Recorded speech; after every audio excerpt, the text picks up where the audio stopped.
कर्नाटकातील धारवाडमधील पाच्छापूर गावात हिमवर्षाव झाल्याप्रमाणे गारा कोसळल्या।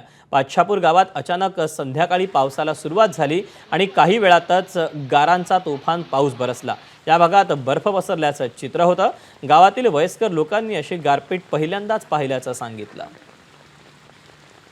तेव्हा हे कुठलंही जम्मू काश्मीरमधलं चित्र नाही, तर हे चित्र आहे कर्नाटकमधल्या धारवाडमधलं।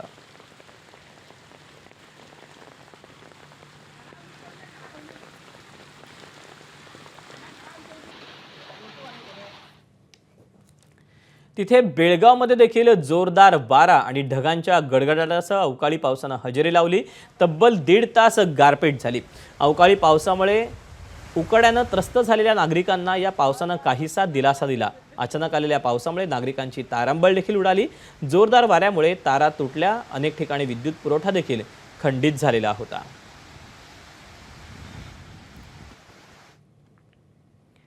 धाराशिवच्या लोहारा आणि उमरगा तालुक्यात अवकाळी पावसासह गारपिटीचा तडाखा बसला। गारपिटीमुळे शेती पिकाचं देखील मोठं नुकसान झालं। कडाक्याच्या उन्हाळ्यात अचानक आलेल्या पावसानं शेतकऱ्यांचं मोठं नुकसान केलं। काढणीसाठी तयार असलेल्या कांदा, ज्वारी आणि गव्हाच्या पिकाचं मोठं नुकसान झालं। अवकाळी पाऊस आणि गारपिटीमुळे शेतकऱ्यांची चिंता आणखी वाढली आहे।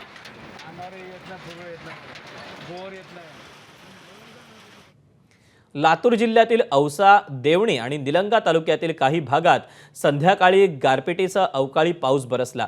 देवणी तालुक्यातील वलांडी, औसा तालुक्यातील जमालपूर परिसरात तसंच निलंगा तालुक्यातील सरवडी, मुदगड आणि हाडोळी या भागांमध्ये गारपीट झाली। या गारपिटीनं गहू, ज्वारी आणि हरभरा पिकांचं मोठं नुकसान केलंय। सांगली शहराला देखील वादळी वाऱ्यासह गारांच्या पावसानं झोडपून काढलं। सांगलीत जवळपास पाऊण तास पाऊस झाला। या पावसानं ऐन उकाड्यात हैराण झालेल्या नागरिकांना गारवा मिळाला। अचानक आलेल्या पावसानं नागरिकांची मात्र पळापळ झालेली देखील पाहायला मिळाली।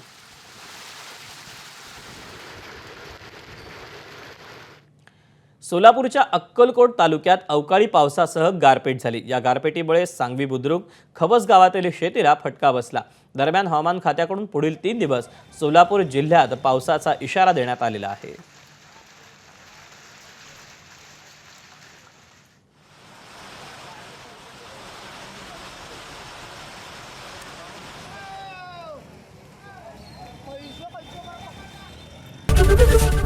एबीपी माझा, उघडा डोळे बघा नीट।